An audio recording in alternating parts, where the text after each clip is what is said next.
నమస్తే. సుమన్ టీవీ సగర్వంగా నిర్మిస్తున్నటువంటి కార్యక్రమం పద్మవ్యూహం.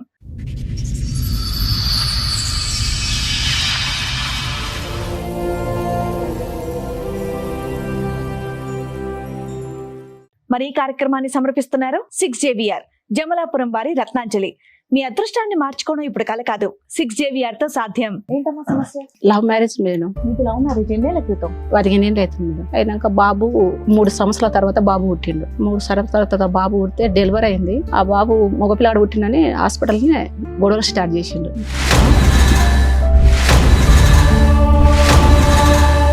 ఆడపిల్ల పుడితే ఇలాంటి గొడవలు అవుతున్నాయని చెప్పేసి విన్నాను. మగ పిల్లాడు పుడితే గొడవలు అయ్యాయా? ఇంకా బాబు పుట్టినాడు లొల్లి చేస్తున్నాడు. లొల్లి చేస్తుంటే ఇంకా మీ ఫ్యామిలీ అట్లా మాది లవ్ మ్యారేజ్. ఆయన గౌడ్స్, మేము గొల్లలో. ఫ్యామిలీ గలీజ్ గలీజ్ మా పిల్ల మాటలు. బాబు పుట్టిండు. ఇంకా లచ్చాలో చిట్టేసినాం. చిట్టేస్తే వేరే అమ్మతో నా పేరు పెట్టుకొని ఇంక ఈ టార్చర్ పెట్టిండు. మేడం నాకు చిన్నప్పుడు 8 ఏళ్ళ బాబు పాప అప్పుడే పెళ్లి చేసిండ్రు మేడం. నాకు 8 ఏళ్ళ పాప అప్పుడు పెళ్లి చేసిండ్రు. రామంతపురం ఉన్నాకనే నేను బాబుకి వెళ్తూ బాల్యం బలేకుండిండే. అయితే బాబుకు పానం బాలేదు. మా అబ్బాయి దవాఖాన తీసుకువెళ్తున్నా. రా అబ్బా అబ్బా అంటున్నాడు. రా అని అడిగిన. 8 నెలల బాబు అప్పుడు. అంటే నేను రాను, నీ ఇష్టం, నీ పిల్లగాని ఇష్టం, నాకు అట్లగాడే పుట్టలే, నాకు తెలియదు. మీరు ఫోన్ చేస్తే మీ ఆయన ఫోన్ లిఫ్ట్ చేస్తాడా? చేస్తాడు మేడం. మాట్లాడతాడా? బూతులే తిడతాడు మేడం. నీ సుమంతిని కో, ఒక కోర్టుకో, నీ లాయర్ కో, నిన్ను ఏం బీకలేరు నన్ను. అప్పుడు మీ మీద అంత కక్ష ఏంటి?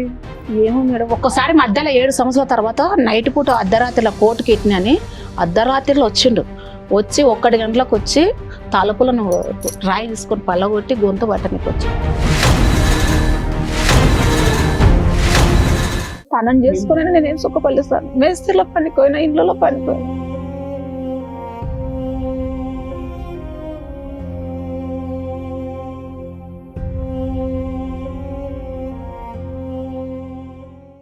సార్, మేడం, స్వప్న గారు ఆవిడ సమస్య చెప్పుకోవడానికి ఇక్కడి వరకు వచ్చారు. ఆవిడ సమస్య ఏంటో అడిగి తెలుసుకుందాం. నమస్తే అండి. నమస్తే మేడం. ఎక్కడి నుంచి వస్తున్నారు? నాది మహబూబ్నగర్ డిస్టిక్ వనపర్తి మండలం. చెప్పండమ్మా, మీరు ఒక్కరే వచ్చారా? ఒకరే వచ్చిన మేడం. బాబు నేను వచ్చిన. బాబు మీరు వచ్చారు. ఏంటమ్మా సమస్య? Love marriage madam. మీది లవ్ మ్యారేజ్ ఎన్నేళ్ల క్రితం? 15 ఏళ్ళు అవుతుంది మేడం. అయినాక బాబు 3 సంవత్సరాల తర్వాత బాబు పుట్టిండు. 3 సంవత్సరాల తర్వాత బాబు పుడితే డెలివరీ అయింది. ఆ బాబు మగపిల్లాడు పుట్టిందని హాస్పిటల్ని గొడవలు స్టార్ట్ చేసిండు. మగపిల్లాడు పుట్టిండు, ఆడపిల్ల కావాలి. అయితే ఆడపిల్ల పుడితే ఇలాంటి గొడవలు అవుతున్నాయని చెప్పేసి విన్నాను. మగ పిల్లాడు పుడితే గొడవలు అయ్యాయా? అయితే నాకు బెడ్ లేదని బెడ్ ఎక్కిచ్చిండ్రు మా అమ్మ వాళ్ళు. ఆపరేషన్ అయితే కూడా ఏం 1 రూపాయి పట్టించుకోలే, పెట్టియలే. చూడనికి వచ్చి బాబు పుట్టిండు, ఆడపిల్ల పుట్టలేదని అలా ఆ అక్క నొలుకొని వచ్చిండు చూడనికే. ఇంకా బాబు పుట్టిన లొల్లి చేస్తున్నాడు. లొల్లి చేస్తుంటే ఇంకా మీ ఫ్యామిలీ అట్లా మాది లవ్ మ్యారేజ్. ఆయన గౌడ్స్, మేము గొల్లలో. బాబు పుట్టిన లొల్లి చేస్తుంటే ఒక ఆమె ఉండి పేషెంట్లు పక్కన ఉన్నాయి. మా పాపని తీసుకొని మీ బాబుని మళ్ళా అన్నదా ఎట్లా అని అడిగింది. అడిగితే ఇంకా ఫ్యామిలీ గలీజ్ గలీజ్ మా పిల్ల మాటలు. ఈ రకంగా సెంటరింగ్ పని చేస్తాడు. ఇక్కడనే రామంతాపూర్ లో ఉంటాడు. నేను మిషన్ కుట్టేదాని సెంటరింగ్ మేస్త్రి పనికి పోతుండే. 170 రూపాయలు.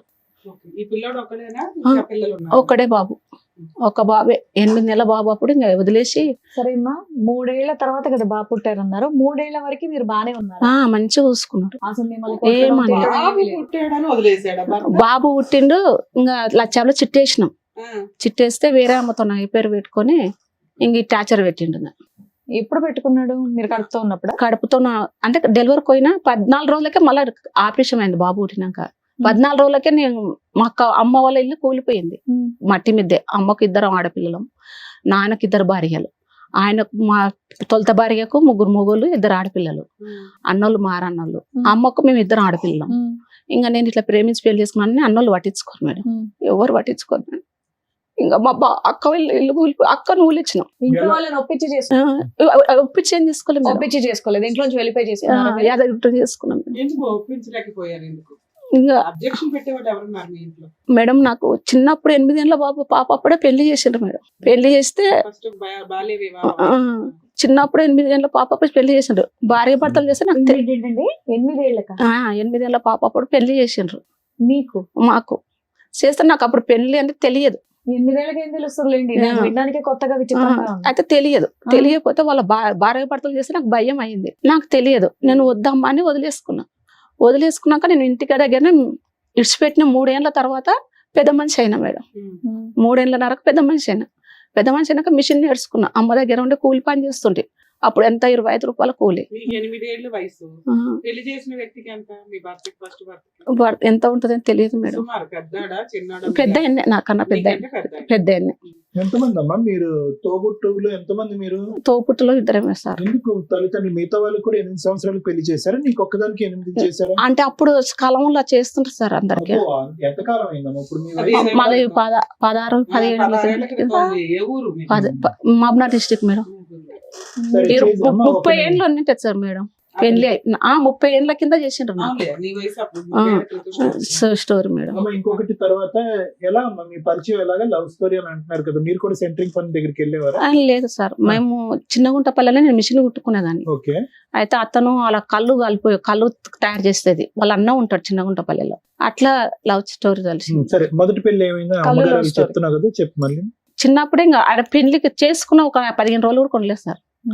ఇట్లా భార్య భర్తలు చేసి నాకు తెలియక ఇడిచిపెట్టేసిన వద్దనుకుని. మళ్ళీ పంపించండి అని పెద్దవాళ్ళ సమస్యలు రాసేసుకున్నారు, తీసేసుకున్నారు మేడం. సరే, ఇప్పుడు చిన్న పిల్లకే పెళ్లి చేసేసారు. ఈయన లవ్ చేస్తే ఇంట్లో చెప్తే ఆ పెళ్లి కూడా చేసేవాళ్ళు కదా. అయితే మేడం, అయితే మళ్ళీ మా అన్న వాళ్ళు మారన్న వాళ్ళు ఉన్నారు కదా మేడం.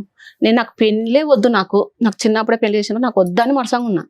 అయితే ఒక ఆమె అతనుకు పిల్లం విడిచిపెట్టిపోయింది. ఒక పాప ఉందంట. ఇంత ఆ పాపను ఆ బాబు ఆయన చేసుకోవాలని తీసుకొచ్చారు మళ్ళీ సంబంధం. నువ్వు అప్పుడు పెద్దదాన్ని, పిల్లడు బాబు అవుతాడు కదా. ఆహా, ఇప్పుడు నాకు సంబంధం తీసుకొచ్చిండ్రు, మారు సంబంధం తీసుకొచ్చిండ్రు. ఆయనకు వేరే పాప ఉంది. ఓకే. ఆ పాప ఉన్న ఆయన చేసుకో, ఓకే, నీకు ఇట్లా చిన్నప్పుడు మ్యారేజ్ చేయడానికి రెడీ అయ్యారు.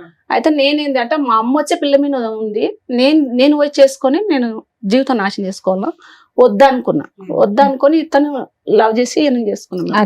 మీ అన్నయ్య వాళ్ళు ఒప్పుకోకపోతే ఏముందమ్మా? మీ అమ్మ ఒప్పుకొని చేయొచ్చు కదా. అమ్మ కూడా కాలని పాప ఇంటికి సంబంధం పోయి చేసుకో.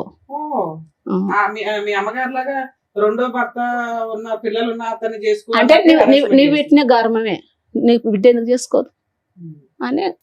మీ అమ్మ అంతగారంగా సో ఏంటి మరి? ఏం ఇంకో లేదు మేడం, పని ఇంకో చేసేదాన్ని. సంబంధం వాళ్ళ అన్నయ్య వాళ్ళు తీసుకొస్తున్నారని ఇంకొక సంబంధం ఆల్రెడీ అతనికి పెళ్ళై ఒక పాప ఉందంట. ఇంకోటి అతన్ని తీసుకొస్తున్నారు. చేసుకోమని చెప్తే తిని చేసుకోనని చెప్పి నేను చేసుకోను, నీకు వచ్చేది తింటున్నావు, నేను చేసుకోను అని చెప్పి లవ్ చేసిన అతన్ని వీళ్ళు ఇంట్లో వాళ్ళు యాక్సెప్ట్ చేయాలి. వీళ్ళు చేయలేదు. నేను వచ్చి అదే రూట్లో పెళ్లి చేసుకున్నాను మేడం. అమ్మా, ఇప్పుడు వీళ్ళందరూ మళ్ళీ ఇంకొక ప్రయత్నం చేస్తున్నారన్న భయంతో తొందరపడి ఈ పెళ్లి చేసుకున్నావు అవును సార్. అనుకోవచ్చా? అవును లేదంటే సార్. ఇతన్ని ఇష్టపూర్వకంగా మనస్ఫూర్తిగా ప్రేమించి చేసుకున్నావా? ఏం లేదు సార్, మనస్ఫూర్తిగా ఒకప్పుడు మీ చేసుకున్నాను. అమ్మ వాళ్ళు మీ అన్నయ్య వాళ్ళు ఆ బిడ్డ ఉన్నటువంటి ఒక అబ్బాయిని తీసుకొచ్చి నీకు పెళ్లి చేసే ప్రయత్నం చేయకపోతే ఇతన్ని నువ్వు చేసుకునేదానివా కాదా? చేసుకున్నదానే సార్, ఎలాగైనా చేసుకునేదానివా? చేసుకున్నాను, రియల్ గానే లవ్ చేసి పెళ్లి చేసుకున్నావు. చేసుకున్నాను.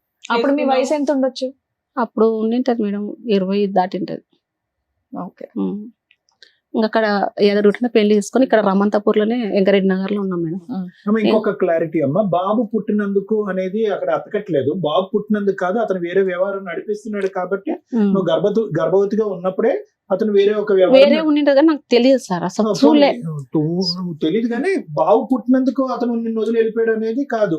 లక్షల్లో చిట్టేసినాక ఏమైంది, ఆ చిట్టి పైసలు తీసుకొని మళ్ళీ ఇక్కడ వెళ్ళిపోయిండు. 7 సంవత్సరాలు కనిపించకుండా వెళ్ళిపోయిండు. రమంతాపూర్ లో నన్ను ఒకదాన్ని రూమ్ లో ఇడిచిపెట్టి వెళ్ళిపోయిండు. బాబు పుట్టాక బాబు పుట్టినాక లక్ష్మి 15 రోజులకి ఏమైంది? చిట్టి డబ్బులు తీసుకున్నాడు. మరి ఇన్స్టాల్మెంట్స్ ఎవరు కట్టారు? అంటే పూర్తి అయిపోయింది, చిట్టి అయిపోయినాక ఫైనల్ అయిన చిట్టిని తీసుకొని వెళ్ళిపోయాడు. 7 సంవత్సరాలు వెళ్ళిపోవడానికి కారణం మాకు ఎక్కడ సెట్ అవ్వట్లేదు. వేరే అమ్మాయి నువ్వు అంటే అనగానేమో బాబు పుట్టాడని వేరే అమ్మాయిలో అక్కడ సంబంధం ఉంది, ఆవిడ పట్టుకుని వెళ్ళిపోయాడు. అసలు వేరే అమ్మాయితోనే వెళ్ళిపోయాడని మేము అనుకుంటున్నాం. వేరే అమ్మతోనే వెళ్ళిపోయింది. వెళ్ళిపోయాడు, నిన్ను వదిలేయాల్సిన అవసరం ఏముంది? రూమ్- ఇష్టపడి పెళ్లి చేసుకున్నాడుగా. రూమ్ లో కిరాయికి ఇడిచిపెట్టి వెళ్ళిపోయింది మేడం. మరి అదే కారణం మిమ్మల్ని ఎందుకు అడుగుతున్నారమ్మా? వదిలేశారు, మిమ్మల్ని వదిలి ఎందుకు వెళ్ళిపోయారు అని నీకు తెలిసినంత వరకు కారణం ఏమై ఉండొచ్చు? బాబు పుట్టడం కాకుండా బాబు పుట్టడం కాకుండా ఇంకేమన్నా కారణం ఉందా అని ఇంకేం ఏం అయితే మా అమ్మ ఉండే అన్నది, ఎందుకే బాబు పుట్టినని అంటున్నావు, బిడ్డ కావాలని ఎందుకు అట్లా ఇష్టపడుతున్నావు. అయితే 14 రోజులకే కానీ నేను ఊరికి వచ్చిన, హైదరాబాద్కి వచ్చేసిన. అయితే వేరే అమ్మతోనే ఫోన్ చేస్తున్నాడు, మాట్లాడుతున్నాడు. అయితే ఏంది ఆమెతో ఇప్పుడు మాట్లాడకుంటూ ఇప్పుడు మాట్లాడుతున్నావు ఎందుకనంటే, అప్పుడప్పుడు మా అమ్మని ఇట్లా బట్టి అటుకీలు బట్టి ఇట్లా ఒత్తి గోడకు వచ్చేస్తే 2 ఫన్లు ఇరిగిపోయినాయి మా అమ్మకు. ఇరిగిపోయినాక మా అమ్మ అంటే ఏమన్నది, ఇట్టటోన్ చేసుకొని ఈ కష్టాలు పడుతున్నావు, నన్ను తోలిచిపోను కానీ వస్తే నన్ను పనులు ఎరగొట్టిస్తు అని మా అమ్మ అన్నది. నేను పెద్ద ఆపరేషన్ అయ్యి ఇంకా ఉన్నా కదా, వేసి కడుపు మీద వేసి తొక్కనీకి వచ్చిండు. తొక్కనీకి వస్తే మా అమ్మ నెత్తేసింది పక్కకు. ఇల్లుగాల అంకులు పైనకి ఎక్కించిండు. ఎక్కొచ్చి ఏమి 14 రోజులకి అన్నీ వచ్చింది, నువ్వు కడుపున దొక్కుతున్నావు, నీకు ఇంత తెలివి ఉందని నేను పోలీస్ కంప్లైంట్ ఇస్తాను తిట్టిండు. అంకులు తిట్టితే ఇంకా బంద్ అయ్యిండు. బంద్ అయినాక సామాన్లలో నెత్తేసిండు. నీ వద్దు, నీ పిల్లగాడు వద్దు, నీ వద్దు అని నెత్తేసిండు. సామాన్ తీసి బిసిరిపాటి బయటకేస్తే మిషన్ కుడతాం మేడం నేను. ఆ మిషన్ గిచ్చి బయటకి వేసిండు. వేస్తే ఇల్లుగాల ఇంట్లో పెట్టి అమ్మల వరకు ఇంకా వెళ్ళిపోయాను. ఇంకా మళ్ళా ఏమో ఈయనే ఉన్నాడు, రామంతపూర్లోనే ఉన్నాడు.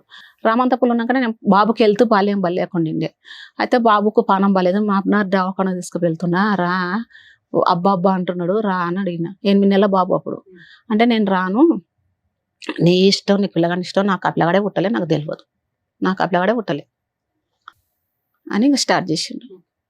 ఇంకా అట్లా స్టార్ట్ చేసినాక నేను ఏం చేసిన, నీ కాలు మొక్కుతాను, నేను నలుగుట్ల పెళ్లి చేసుకోలే, నన్ను తోలుకొప్ప వచ్చి అంటే నేనైతే మా బాబాయ్ ఉన్నాడు, ఒక అక్క ఉంది, వాళ్ళు ఇచ్చినాం. నలుగురిలో పెళ్లి చేసుకోకపోయినా గుడిలో పెళ్లి చేసుకున్నారు. మీ అత్త మామ ఇంటికి వెళ్ళారా?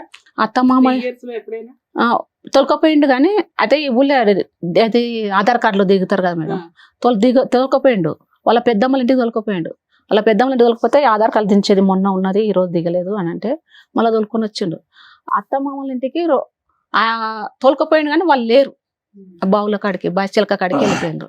ఆధార్ కార్డు అయినా ఉందా మీ ఆయన పేరు మీద? నీకు బాబుది ఉంది కానీ నాకు లేదు మేడం. లేదు. బియ్యం కార్డులో ఉండడు మేడం. బర్త్ సర్టిఫికేట్ లో మీ ఆయన పేరు ఉందా? పిల్లోడికి తండ్రి ఆయన ఉంది. బియ్యం కార్డు కూడా మా దగ్గరనే ఉంది. పెళ్లికి ఎవరు లేరా? పెళ్లికి పెద్ద యాదగిరిగుట్ట చేసుకుంటే వాళ్ళ దోస్తులు ఉన్నారు మేడం. ఫోటోలు ఉన్నాయమ్మా? ఉన్నాయి సార్. కాదు, మీ ఇద్దరు పెళ్లి చేసుకున్నప్పుడు ఫోటోలు ఉన్నాయి, వాళ్ళ దోస్తులు కూడా ఫోటోలు ఉన్నాయి. ఇంకా వెళ్ళిపోయిండు. 7 సంవత్సరాలు వెళ్ళిపోతే నేను ఆ రూమ్ లోనే ఉన్నా. నేను ఊరికి ముఖం పెట్టుకొని పోను. ఎట్లా మీరు పని చేసుకుంటూ ఉన్నారా? బాబు చిన్నపిల్లగా నేను పని చేయలే. మరి రూమ్ రెంట్ ఇవన్నీ అంటే 10 రోజులు ఉన్నా అట్లనే. పక్కల వేరే వాళ్ళు అంకురువులు ఉంటారు, పల్లెటూరు. ఆ పక్కల మా పక్కల ఉంటారు. ఆ అత్తమ్మ కొడుకు ఇక్కడనే రామంతపూర్లో పనిచేస్తాడు. ఇట్లా మీ మేనగోడలు అంటే తీసుకొచ్చుకొని పెళ్లి చేసుకున్నాడు. ఏంది పాప ఏం తింటది ఇంకా 10 రోజులు అట్లే ఉన్నాడు. వాడు ఇడిచిపెట్టి వెళ్ళిపోయింది, ఎక్కడ పోయిందో తెలియదా అంటే మా అత్తమ్మ కొడుకు వచ్చిండు. అమ్మ అట్లా ఉంటే ఎట్లా నువ్వు రూమ్ కిరాయి ఎట్లా కట్టుకుంటావు, ఎట్లా తింటావు, వద్దు పామ, నేను అమ్మతో పోలిస్తా అంటే పోను మామ, నేను మొక్కం పెట్టుకొని ఎట్లా పోదును, నేను పోను మామ అంటే మా మామనే బలవంతంగా మా అమ్మని ఫోన్ చేసి పిలువనంపి సామాన్ వేసుకుపోయి ఊరి దగ్గర పెట్టింది. ఇంకా ఆయన కూలి పని చేసుకొని మిషన్ కుట్టుకొని కూలి పని చేసుకుంటూ ఉన్నా. ఆ బాబుకి ఫుల్ ఫీవర్. సంవత్సరానికి పెద్ద మనుషులు పంచాయతీ పెట్టుకొని మీ ఆయన వాళ్ళ ఇంటికి వెళ్ళడం, మీ అత్తమ్మ వాళ్ళ ఇంటికి వెళ్ళడం చేయలేదా మీరు? అయితే మేడం ఇక్కడ ఉప్పల కేసు పెట్టినాక వచ్చిండు. వచ్చి నేను మంచి పెట్టుకుంటా, మంచి చేస్తాడు. మళ్ళీ ఒక 6 నెలలు మంచి 3 నెలలు మంచి పెట్టుకున్నాడు. 3 నెలలు మంచి పెట్టుకున్నాక మళ్ళీ దెబ్బేసిండు. ఆ 7 సంవత్సరాల తర్వాత పోయి వచ్చినాక మళ్ళీ మంచి పెట్టుకుంటాను తోలుకపోయాడు. పెద్ద మనుషులు పోలీస్ స్టేషన్ లో కంప్లైంట్ ఇవ్వడానికి తర్వాత ఇచ్చిన మేడం. అదే 7 సంవత్సరాల తర్వాత ఇచ్చావా? ఫస్ట్ ఇచ్చినాం కానీ దొరకలేదు మేడం, ఎక్కడ పోయిండో అంత ముందుకి ఎన్నిక లేడు, కనిపించలే, ఎక్కడ పోయిండో కనిపించుకునేందుకు నువ్వు కనిపించలేదనే కంప్లైంట్ ఇవ్వాలి కదా. వదిలేసి వెళ్ళిపోయాడండి అని, వేరే అమ్మాయితో లేచిపోయాడండి, నన్ను ఎట్లా హింసించాడు, ఇలా బలవంతంగా పెళ్లి చేసుకున్నాడు, ఏడు ఉన్నాడో తెలుసుకుంటే మేము ఇస్తాం కంప్లైంట్ అని అన్నారు మేడం ఉప్పల స్టేషన్ లో. సో మీ ఆయన ఎక్కడున్నాడో తెలిసిన తర్వాత ఒక 7 ఏళ్ళకి కంప్లైంట్ ఇచ్చావు, ఈయన వచ్చాడు బాగా చూసుకుంటాను అన్నాడు, కేసుకి భయపడి. ఒక 6 నెలలు బాగున్నాడు. తర్వాత ఏమైంది? మా తర్వాత ఏం చేసిండు, మళ్ళీ ఇలా కొట్టిండు. అమ్మ వాళ్ళ ఇంటికి పుల్లగా ఫీవర్ వస్తుంది ప్రతిసారి. ఎవరితో లేచిపోయాడు కదా, అమ్మాయి ఏమైంది? ఇప్పుడే తర్వాతనే ఉంది మేడం. వాళ్ళిద్దరు ఉంటున్నారు. ఇప్పుడు నీతో ఉన్నాడు, ఒక 6 నెలలు ఉన్నాడు. మళ్ళీ వచ్చి అటు ఇటు వెళ్తూ వచ్చి ఉండేవాడు? లేదు మేడం. ఆయన వేరే అమ్మ తీసుకుపోయిందంటే అస్సలుకి రాలేదు మేడం, అస్సలుకి రాలేదు. ఆమె తీసుకొని పోయిందంటే నా తోనికి రాలే. కేసు పెట్టినప్పుడు ఏమైంది, ఉప్పల కేసు పెట్టినప్పుడు వచ్చి నేను మంచి పెట్టుకుంటా మంచి చేస్తాడు కానీ రాలే. మళ్ళీ సామాన్ వేసుకొని వస్తా ఉన్నపటిలో కిరాయికి ఉంటాము అని చెప్పిండు కానీ రాలే. ఆమెతోనే ఉండడు, రాలే. మేము పోలే ఉడకంగా. మళ్ళీ గోపాలపేటలో పెట్టినాం. గోపాలపేటలో కేసు పెడితే ఏం చేసిండంటే మంచి పెట్టుకుంటా మంచి చేస్తున్నాడు. మా మామ పేరు మీద ఆస్తులు భూములు అన్నీ ఉన్నాయి అన్నమాట. అయితే నేను కేసు పెట్టినని చెప్పి పెద్దయిన భాగం పెద్ద ఆయన తీసుకోండి, నడిపైన భాగం నడిపైన తీసుకోండి, ఈయనకు వచ్చిన భాగం దీనికి ఇవ్వదు, ఏ గొల్లలో ప్లాన్ చేసుకున్నాడు ఆ పిల్లగాడు నాకు పుట్టలే అని చెప్పి అక్కకు తనకు వచ్చిన భాగం అక్క పేరు మీద ఎంత చేసిండు. భాగం వచ్చింది? 3 ఎకరాల 2 ఎకరాల 5 ఎకరాల 30 కుంటలు ఉంటుంది ఈయన మేడం. భాగం కింద. అందరు కలిసి ఈయన భాగం ఎంత? ఎకరన్నర. ఎకరన్నర వచ్చింది. ఆ ఎకరన్నర వేరే వాళ్ళకి ఇచ్చేస్తున్నాడు అనేది ఇప్పుడు నీ భయం. ఇచ్చేసాడా ఇంకా ఇవ్వాలా? ఏం లేదు చేసిండు అయిపోయింది మేడం. వేరే వాళ్ళకి చేసేసి చేసిండు. మళ్ళా ఊళ్ళో ఉన్నప్పటిలో కేసు పెట్టినాం. పెద్ద మనుషులు వచ్చిండ్రు. పెద్ద మనుషులు వచ్చినాక కోర్టుకి పెడితే సమస్య తీరుతుంది అని చెప్పి కోర్టుకి పెట్టినాం. ఆ లాయర్ ఏం చేస్తలేడు మేడం. పార్టీషన్ సూట్ వేశారా? ఏం కేసు వేశారు? మెయింటెనింగ్ కేసు వేసినాం. మెయింటెనెన్స్ వేశారా? మెయింటెనింగ్ కేసు వేసినాక మెయింటెనింగ్ కేసు చూడక ఆ భార్యనే నెలకు పిల్లగానికి 3,000 తనకు 3,000 అని వచ్చింది. కానీ ఒక్క రూపాయి అయితే ఇంతవరకు ఇవ్వలే నాకు. ఇవ్వకుండా ఉన్నాక మళ్ళీ కోర్టుకు నేను రోజు ఎప్పుడు పోతున్నా నమస్కారం పెడతాను. 3 తారీఖు 2 తారీఖు పోతున్నా వస్తున్నా. వాళ్ళు లాయర్ని పెట్టుకున్నారు. ఇంతవరకు ఆ లాయర్ చూడక ఏం కాలే. ఎప్పుడు కరోనా రాకతలుగా 3 నెలల మించి చేసిన. ఇప్పుడు 6 సంవత్సరాలు 7 సంవత్సరాలు కావాలి ఏం కాలేదు. ఇక్కడ పోతే నాకు న్యాయం జరుగుతుందని వచ్చిన మేడం. ఇదంతా కూడా ఈ పోరాటం అంతా ఒంటరి పోరాటమేనమ్మా. ఎవరు లేరు నీకు తోడు గాని తోడు స్నేహితుడు ఎవరు లేరు. కొడుకు తిరగటమే. తోడు అంటే బాగా వచ్చిండు. బాగా వస్తే బాగా అలవాటు. ఊళ్ళో పెద్ద మనుషులు వస్తే వాళ్ళ రోజు ఇద్దరు మంచిగా జంటగా ఉంటారు. రికార్డింగ్ పెడతారు నాకు. ఇద్దరు ఫోటో దిగుతారు పెడతారు. అది కాదు రికార్డింగ్ ఫోటోలు అవన్నీ కాదు. నేను అనేది ఏంటంటే ఒక్కసారి మీ అన్నయ్యని గాని మీ అమ్మని గాని ఒకసారి అభ్యర్థించుకోలేకపోయావు. అమ్మ నా పరిస్థితి ఇలా ఉంది, అమ్మాయి వంటది సహకరించండి, చేసిన తప్పు అయిపోయింది, కొడుకుతో ఉన్నానని చెప్పి వాళ్ళకి ప్రాధాయపడితే కనుక వాళ్ళు వస్తారేమో. అన్నని అడిగిన ఊళ్ళో పెద్ద మంచి అన్ననే పంచాలు గించాలు దింపనీకి సర్పంచ్ అన్న నన్ను అయితే నా పరిస్థితి ఇట్లా ఉంది, నేను తప్పో చెప్పో చేసిన, ఇట్లా రాండి పెద్ద మనుషుల్లో పోలీస్ స్టేషన్ కాడికి వచ్చి మాట్లాడేది అంటే నేను రాను, అవసరం లేదు. ఎందుకు మీరు పోయిందనా వాళ్ళకి? మాకు పరువు పోయింది, మాకు అవసరం లేదు. పెళ్లికి పరుగు పోదు కానీ ఈ పెళ్లికి అయితే పరువు పోయింది, నాకు అవసరం లేదు. నీ ఊళ్ళోనే ఉండకు, మాకు ఇకారం అవుతుంది. మీ అమ్మ ఉందమ్మా? బతికే ఉందా? అమ్మ బతికే ఉంది. మీ నాన్న? నాన్న లేదు, చనిపోయాడు. చిన్నప్పుడే చనిపోయాడు. నీ పెళ్లికి ముందే చనిపోయాడు? మొదటి పెళ్లికి ముందే చనిపోయాడు. అప్పటి నుంచి నాన్న లేదు. ఏదన్నా నీకు పెద్ద దిక్కు మీ అన్న మీ అమ్మ? అమ్మ అన్నోళ్ళు 3 ఉన్నారు కానీ మారన్నోళ్ళు సార్ పట్టించుకోరు. అక్క ఒక్కతుంది. అక్క నువ్వులని ఇచ్చినావు, ఆమెకు 2 మగ పిల్లలు. వాళ్ళు వస్తే వాళ్ళకు మున్నం పెడతాడు. మీ అమ్మలు అని చేది, మీ అక్కలు అని చేది. మీకు బోర్డు అంతా ఆర్డర్ వచ్చింది, ఎవిడెన్స్ ప్రొసీడింగ్స్ ప్రాపర్ గా ఉన్నాయి, 6 ఏళ్ళు కోర్టులో నడుస్తుంది. ఇక్కడ ఇమీడియట్ గా మేము ఏం చేయాలని మీరు అనుకుంటున్నారు? మేడం నాకు ఏదైనా అన్యాయం కాకుండా కావాలి. ఇద్దరు భారీగా పడతలో మేము కలిసి ఉండాలి మేడం. 10 ఏళ్ళ తర్వాత ఏం చేస్తాం? 15 ఏళ్ళు ఇంకా ఎంతకాలం అయిందమ్మా అసలు మాట్లాడుకోక? ఎంతకాలం? మాట్లాడుకోక 12 ఏళ్ళు అవుతుంది. 12 ఏళ్ళు బట్టి మీ అమ్మాయితో కాపురం చేసిన దానికంటే ఆ అమ్మాయితో కాపురం చేసింది ఎక్కువ అతను. అవునా?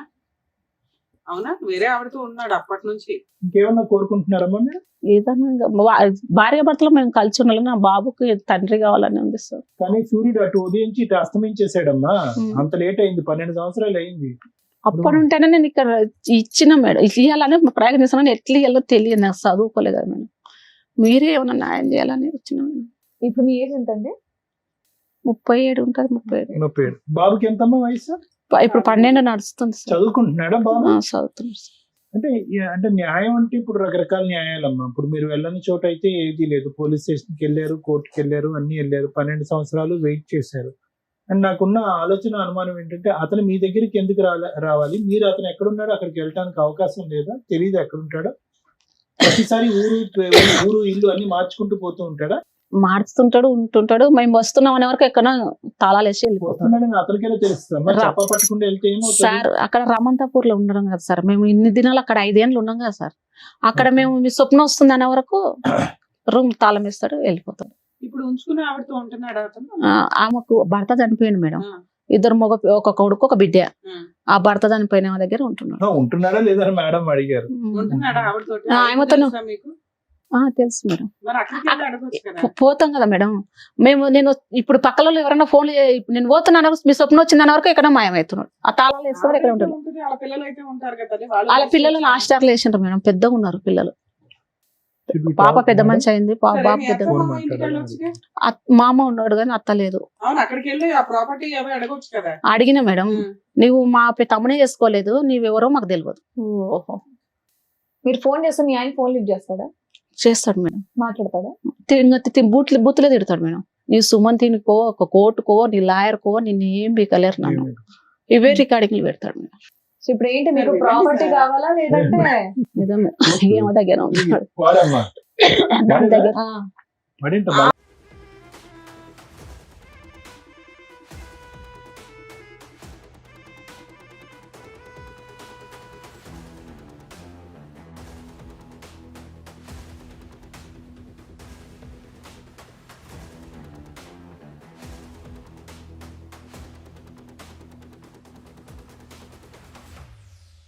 ఇది మీ పెళ్లి ఫోటో అమ్మా? ఆ. అది కూడా కరెక్ట్ ఫోటో ఫ్రేమ్? పోయినలే సార్, ఉన్నాయి కానీ కోర్టుకి కోర్టులో ఎక్కినాను సార్. వేస్తారు కదా. ఓ ఐసీ, ఓకే ఓకే. అన్ని ఆడ ఉన్నాయి సార్. బాబుతో ఉన్న మధ్యలో వచ్చి ఫోన్ లో మాట్లాడటం, ఏదైనా ఏం- స్కూల్ దగ్గరికి వెళ్ళి కలవటం, ఏం ఏది ఏం ప్రయత్నం లేదు, చేయడం? ఏం లేదు. అసలు నీ మీద అంత కక్ష ఏంటి? ఏమో మేడం, ఒక్కసారి మధ్యలో 7 సంవత్సరాల తర్వాత నైట్ పూట అర్ధరాత్రిలో కోర్టుకి ఎట్టినని అర్ధరాత్రిలో వచ్చిండు. వచ్చి 1 గంటలకు వచ్చి తలుపులను రాయి తీసుకొని పళ్ళగొట్టి గొంతు పట్టనికి వచ్చిండు. పక్కన ఉన్న వాళ్ళు వచ్చి ఇడిపించండు మేడం. అమ్మ, ఈ అమ్మాయి ఎవరమ్మా? అలా బిడ్డ ఆవిడ కూతురా? మొదటి భర్త కూతురు. అలా ఆయన చనిపోయినట సార్. బాగా తిరిగినట్టున్నారు కదా గుళ్ళు గోపురాలు అన్ని. ఇంకేముంది 12 సంవత్సరాలు మొత్తం అన్ని కాలం నడుస్తుంటాయి. సరేనమ్మా. ఇప్పుడు మీ ఆయనతో నువ్వు కలిసి ఉండాలనుకుంటున్నారా మీరు? ఏమన్నా చూడండి మేడం, ఎలా ఎట్లా? అవుతుందమ్మా? అది ఎలా అవుతుంది. అవుతుంది చెప్పండి? 12 ఏళ్ళు మీరు దూరంగా ఉండి సడన్ గా బాబు ఇక్కడికి వచ్చేసి కన్నా ఏదన్నా నన్ను మా న్యాయం ఆయన్ని జరగాలి కలపండి, మా బాబు తండ్రిని జరిగే ఇవ్వండి మాటలు అంటే ఎలా మాట్లాడండి కుదురుతుంది అమ్మా, జరిగే ఆవిడ మాట్లాడండి. అడుగుతున్నది న్యాయం. న్యాయం అడుగుతున్నా మేడం, మాట్లాడన్నా చేయండి మేడం. బాబుకి ఏదన్నా కావాలి కదా. ఏదైనా మెయింటెనెన్స్ కావాలి, కోర్టు నుంచి వచ్చినా రావట్లేదు అంటున్నారు మీరు. కోర్టు నుండి వచ్చినా రాలేదు మేడం. అక్క పేరు మీద పాప ఉన్న భూమి ప్లాట్లు అన్ని ఆమె పేరు మీద చేసింది. సరే, మీరైతే చెప్పారు కాబట్టి మరి ఇప్పుడు డాక్టర్ గారు, అడ్వకేట్ మేడం ఏం చెప్తారో ఉందా సార్? మేడం, స్వప్న పరిస్థితి బహుశా ఏంటంటే ఇతను ఎంటర్ అయ్యి ఇతను ప్రేమించిన తర్వాత మొదలైనటువంటి గాథ కాదమ్మ. ఇది ఎప్పుడైతే 8 సంవత్సరాలు అప్పుడు మీ తల్లిదండ్రులు పెళ్లి చేశారో, అంటే దగ్గర దగ్గర ఈ రోజు గట్టిగా కూర్చుంటే 30 సంవత్సరాల క్రితం అనుభవం అనమాట నీకు. అప్పుడు ఎప్పుడైతే ఒక 8 సంవత్సరాలు అమ్మాయి పోనీ ఇది 1940 50 60 70 అనుకుంటే ఏదైనా అనుకోవచ్చు. ఇది గట్టిగా మాట్లాడుకుంటే కనుక 1900 ఎండింగ్ లో మీరు నీకు ఆల్రెడీ 8 years అప్పుడు చైల్డ్ మ్యారేజ్ చేశారు అంటే అక్కడి నుంచే మొదలైంది. అక్కడి నుంచే నువ్వు భయభ్రాంతులకు గురయ్యావు. ఇదేంటో బాబు, ఈ పెళ్లి అంటే ఏంటో మీనింగ్ తెలియని దానికి నీకు పెళ్లి చేశారు. ఎందుకు చేశారు అనేది, ఏ పరిస్థితిలో చేశారు అన్నది అర్థం కావట్లేదు. ఓకే, ఏదో వదిలించుకోవాలి ఆడపిల్లకి చేశారు. నువ్వు ఎప్పుడైతే పెద్ద మనిషి అయ్యావో నువ్వు ఎక్కడ పడ్డావు అనేటువంటిది నీకు అర్థమైంది. ఏంటి ఇది కరెక్ట్ గా లేదు అనేది నీకు అర్థమైంది. దాని పైపు వచ్చి నా తీసుకొచ్చి జీవితమే మొత్తం చిన్నప్పటి కష్టాలు. అదేనమ్మా, అదే ఇప్పుడు ఇతను వచ్చిన తర్వాత నరకం మొదలు పెట్టడం కాదు. మీ కన్న వాళ్ళే మీకు ఏదైతే చూపెట్టకూడదు తనని చేసుకుని నేనేం సుఖపడలేదు సార్. మేస్త్రిలో పనిపోయినా, ఇళ్ళలో పనిపోయినా.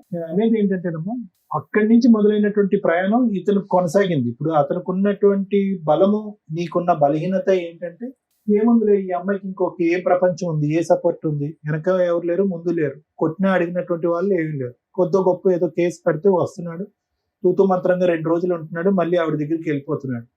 నువ్వు చూపెట్టేటటువంటి ఫోటోలు బట్టి ఇదంతా చూస్తే కనుక 12 సంవత్సరాల పాటు ఆవిడతో చాలా అన్యోన్యంగా ఉన్నట్టే అనిపిస్తుంది.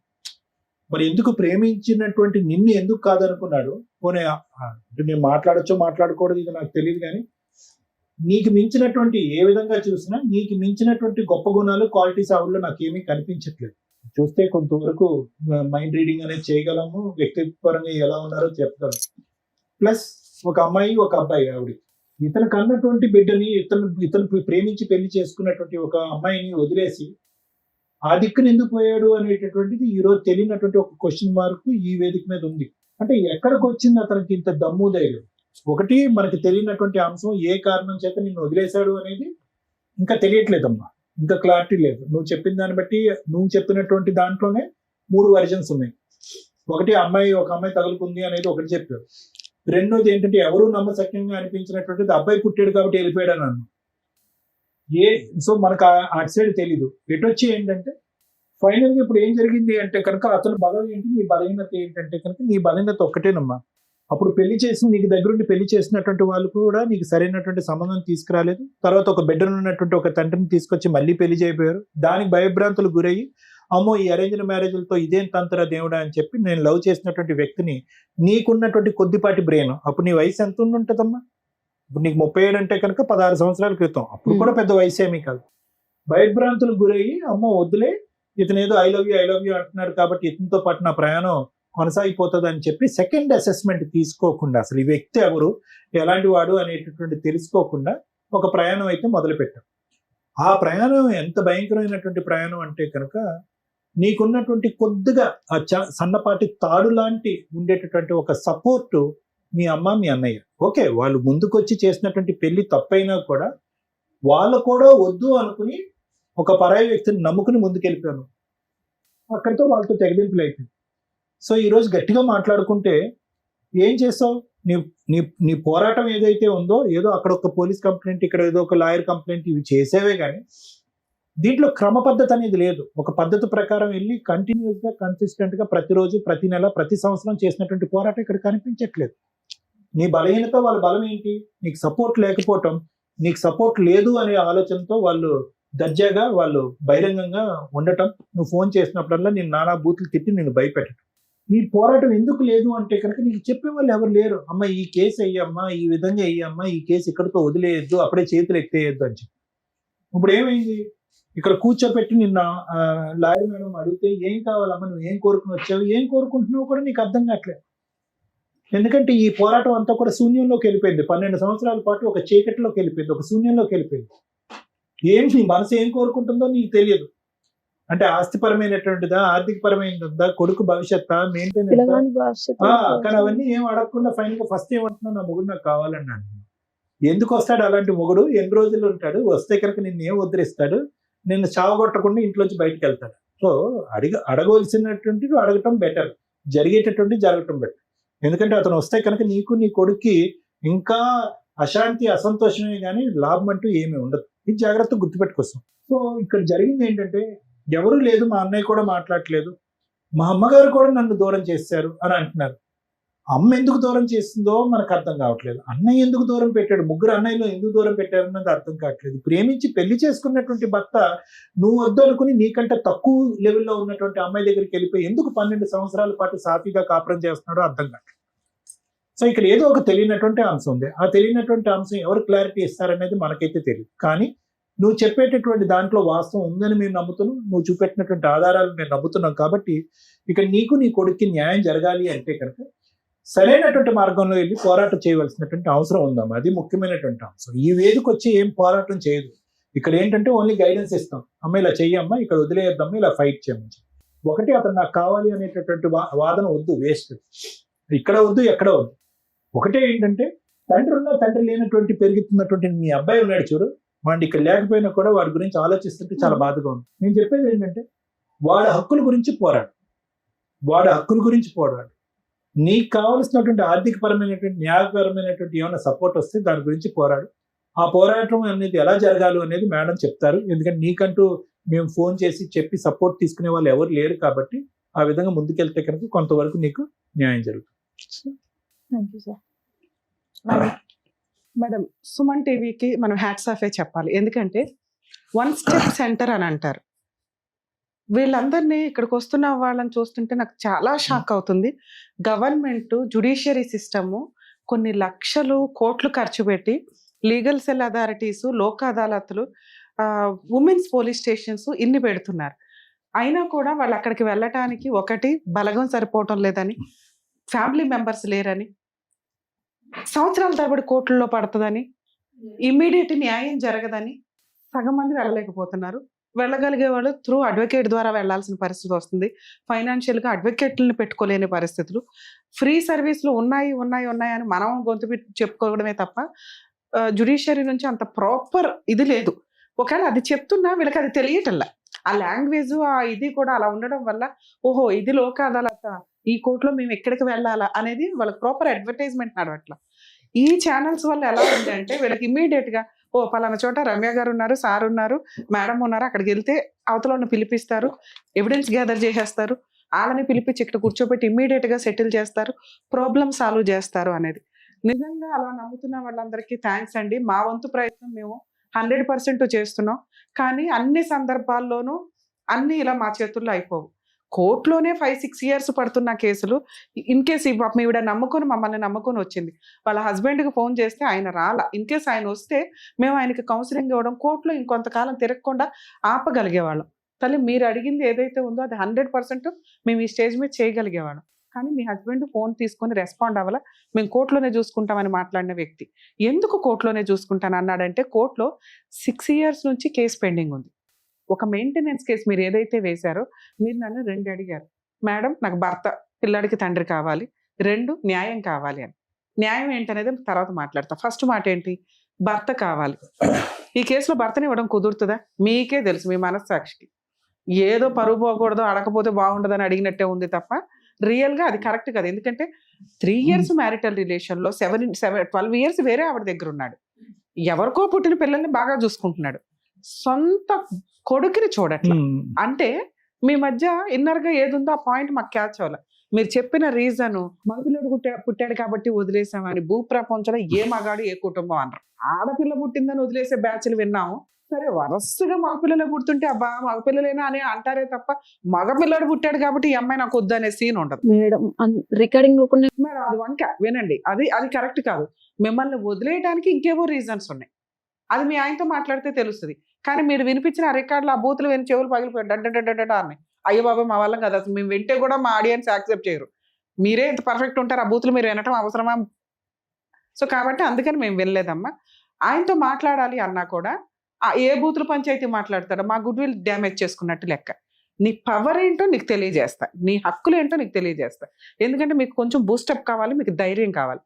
మిమ్మల్ని వదిలేయడానికి రీజన్ మాకు దొరకలా, కానీ వదిలేశాక ఆయన మాట్లాడిన బూతులు, మిమ్మల్ని తిడుతున్న విధానం, మిమ్మల్ని ఎంత నీచంగా మాట్లాడుతున్నాడంటే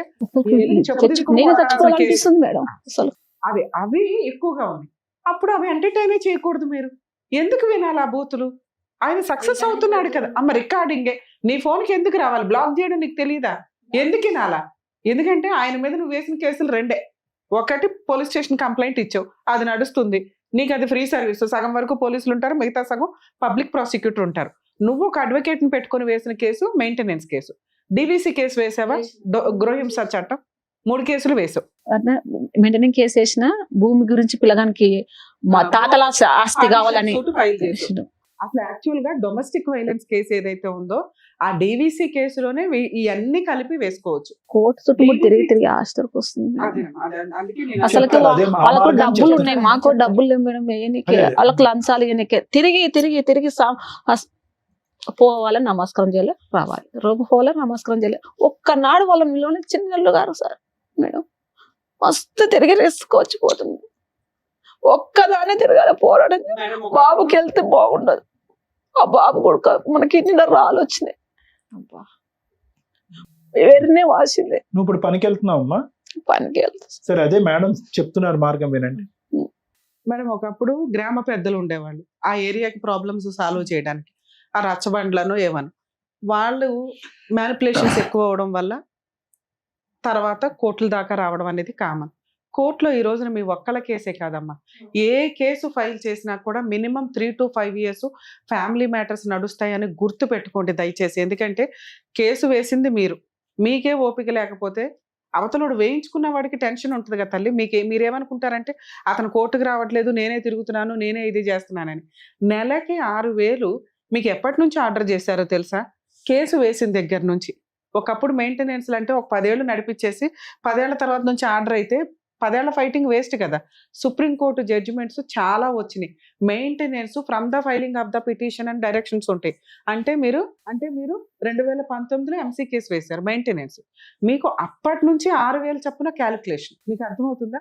అది క్యాలిక్యులేట్ చేసి ఎరియర్స్ పిటిషన్ అంటారు. అంటే ఈ మెయిన్ కేసు తేలేలోపు ఈ డబ్బులు ఆర్డర్ చేశారు కదా సార్, అది ఇప్పించండి అని అంత ఇప్పటిదాకా ఎంత అమౌంట్ అయ్యింది? దగ్గర 6 ఏళ్ళు 6,000 చొప్పున అంటే 60,000, 70,000. 70,000 ఇంటూ 6 years దగ్గర అదే 3 to 5 lakhs ఉంది. ఆ 5 lakhs ఇప్పించండి ఫస్ట్, మేము బతకడానికి కావాలి అని ఎరియర్స్ పిటిషన్ అంటారమ్మా. అది మీ లాయర్తో వేయించుకోండి. మీరు కోర్టుల్లో న్యాయం జరగదు అని అంటే మీ హస్బెండ్ ఆల్రెడీ తెగిచ్చేశాడు. లా అండ్ ఆర్డర్ కోర్టు తప్ప మీ ఆయనకు బుద్ధి చెప్పేవాళ్ళు ప్రెజెంట్ ఎక్కడా లేరు. ఇక్కడికి వచ్చి ప్రాబ్లమ్ సాల్వ్ చేసుకోవాలనుకున్న వ్యక్తి అయితే మేము కౌన్సిలింగ్ ఇచ్చి ఇలా కాదు ఇలా అమ్మాయికి 10 లక్షలు ఇచ్చి ఆ ప్రాపర్టీ ఏదో ఇచ్చి సెటిల్ చేయి అనేవాళ్ళం. ఆల్రెడీ 6 ఏళ్ల నుంచి కోర్టులో తిరుగుతున్న వ్యక్తి ఈ స్టేజ్ మీద ఇంత ఈజీగా చేసుకోడు. ఎందుకంటే నీ వెనకాల బలగం లేదు, నీకు ఓపిక లేదు, ఫైట్ చేసే విధానం ప్రాపర్గా లేదు. ఆయన డబ్బులు ఇచ్చి పెద్ద అడ్వకేట్లను పెట్టుకోవడం కాదు, నువ్వు ఉన్న అడ్వకేట్ తోటి కొంచెం జాగ్రత్తగా చేసుకోవడం. నీకు మెయింటెనెన్స్ వచ్చినాక అడ్వకేట్ ఫీజు ఇస్తావు. నిజాయితీగా చేసే అడ్వకేట్లు ఉంటారు తల్లి. ఒకవేళ కుదరకపోతే జూనియర్స్ని పెట్టుకోండి, వాళ్ళకి వర్క్ వస్తుంది. వాళ్ళకి మీరు ఇచ్చే రూపాయే వాళ్ళకి ఆ రోజుకి సరిపోయే వ్యవహారం. కొంచెం అలా మీ అడ్వకేట్తో ఒకసారి చూడండి, మాట్లాడించండి. ఎరియర్స్ పిటిషన్ అని క్యాలిక్యులేషన్ చేసి మాకు ఇంత బాకీ ఉందో అది ఇప్పించండి అని అడగండి. 2, డొమెస్టిక్ వైలెన్స్ కేసు వేయకపోతే ఈ మెయింటెనెన్స్ అక్కడ అటాచ్మెంట్ చేసి ప్రాపర్టీ ఉంది చూసారా, అప్పటి వరకు దీన్ని ఎవరికి సేల్ చేయకుండా, అంటే వాళ్ళ అక్క పేరు మీదకి మారిపోయినా ఆ ఆస్తి ఇతందే. ఈ ప్రాపర్టీ మెయింటెనెన్స్ కోసం అటాచ్మెంట్ చేయొచ్చు. మీకు అర్థమవుతుందని చెప్పింది.